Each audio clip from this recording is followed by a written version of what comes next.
la historia de la humanidad se han vivido momentos muy trascendentales que han cambiado de una manera dramática su rumbo. Y en la Iglesia también se han suscitado periodos que han cambiado su historia de una manera notoria. En Alemania, a principios del siglo XVI, la situación religiosa y económica eran críticas en muchos sentidos. Los impuestos papales y la intromisión papal en los nombramientos eclesiásticos eran considerados generalmente opresivos. El 31 de octubre de 1517, Martín Lutero clavó sus 95 tesis en la puerta de la Catedral de Wittenberg, iniciando el proceso conocido como la Reforma Protestante.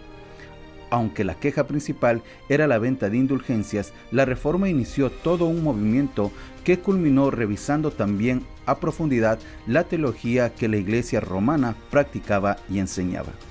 Con el paso del tiempo, se hizo necesario resumir todo ese nuevo entendimiento teológico para que otros pudieran visualizarlo de una manera sencilla.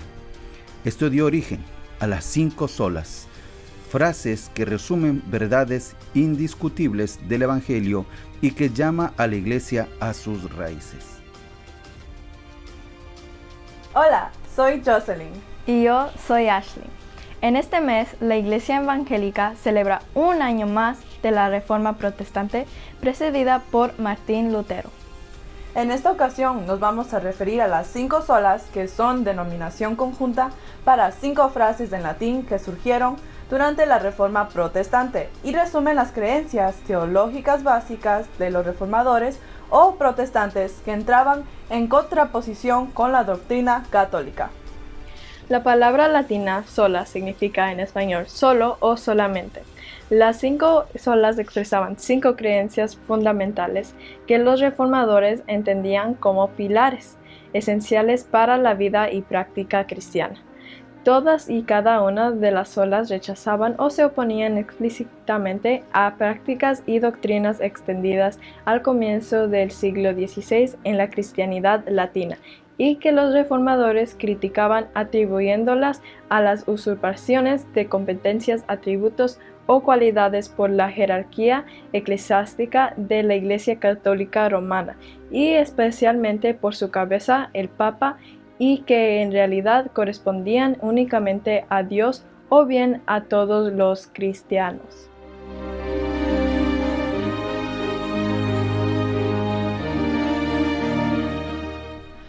Sola Escritura o solo la Biblia. La doctrina de que la Biblia es por sí sola la autoridad suprema fue el principio formal de la Reforma. En 1521, en el histórico interrogatorio de la Dieta de Worms, Martín Lutero declaró que su conciencia estaba cautiva a la palabra de Dios, diciendo: al menos que se me convenza mediante testimonios de la Escritura y claros argumentos de razón, porque no le creo ni al Papa ni a los concilios, ya que está demostrado que a menudo han errado y se contradicen entre ellos. Estoy vencido por los textos de la Sagrada Escritura que he citado y mi conciencia está ligada a la palabra de Dios. Del mismo modo, la Confesión de Bélgica estableció: creemos que esta Santa Escritura contiene de un modo completo la voluntad de Dios y que todo lo que el hombre está obligado a creer para ser salvo se enseña suficientemente en ella. Tampoco está permitido igualar los escritos de ningún hombre a pesar de lo que los santos que hayan sido con las divinas escrituras, ni la costumbre con la verdad de Dios, pues la verdad está sobre todas las cosas.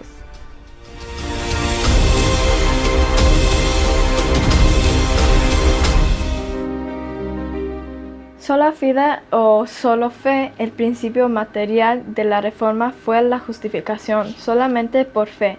La Confesión de Westminster establece la fe así recibida y reposada en Cristo y su justicia. Es el único instrumento de justificación, aunque ésta no actúa solo en la persona justificada, sino que está siempre acompañada de todas las demás gracias salvíficas, no siendo una fe muerta, sino más bien una fe que obra por el amor. De la misma manera, la Confesión de Ginebra señalado la necesidad para aquellos justificados por la fe, diciendo: Confesamos que la entrada que tenemos a los grandes tesoros y riquezas de la bondad de Dios que nos es aseguradas es por fe, como también con confianza cierta y seguridad de corazón. Creemos en las promesas del Evangelio y recibimos a Jesucristo como nos es ofrecido por el Padre y nos es descrito por medio de la palabra de Dios.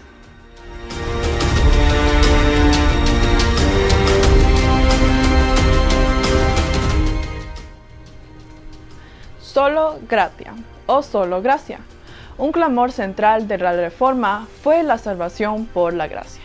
Aunque la Iglesia romana enseña que la misa es un sacrificio que es verdaderamente propiciatorio y que por medio de la misa Dios nos otorgó la gracia y el don de la penitencia, remite nuestras faltas e incluso nuestros enormes pecados, los reformadores se regresaron a la doctrina bíblica de la salvación por gracia mediante la fe.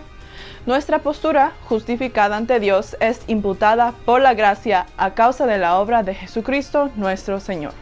En contraste con las doctrinas de mérito personal impartido por Roma, sola gratia y las doctrinas de la gracia, depravación total, elección incondicional, la redención particular y la perseverancia de los santos, fueron predicadas por todos los reformadores protestantes en todo el movimiento protestante.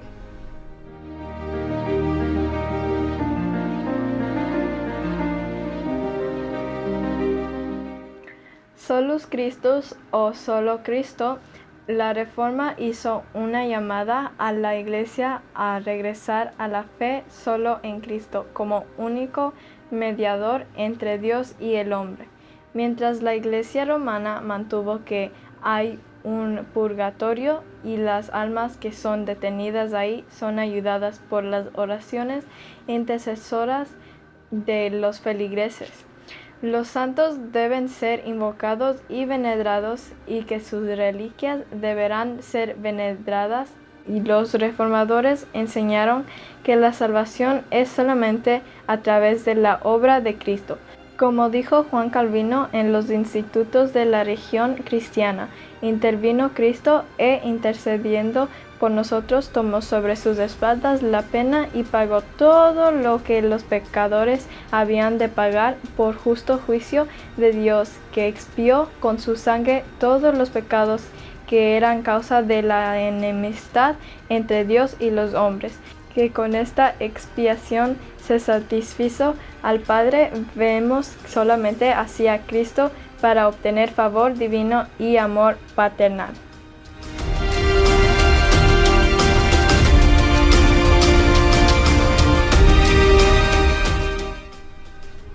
Soli Deo Gloria, o solo a Dios la gloria. La Reforma recuperó la enseñanza bíblica de la soberanía de Dios sobre todos los aspectos de la vida del creyente. Toda la vida deberá ser vivida para la gloria de Dios. Como pregunta el Catecismo Menor de Westminster, ¿cuál es el fin principal del hombre? El fin principal del hombre es el de glorificar a Dios y gozar de Él para siempre.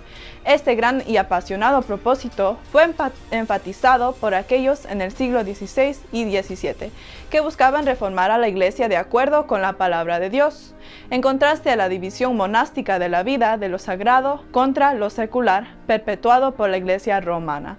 Los reformadores vieron que toda la vida debe ser vivida bajo el señorío de Cristo.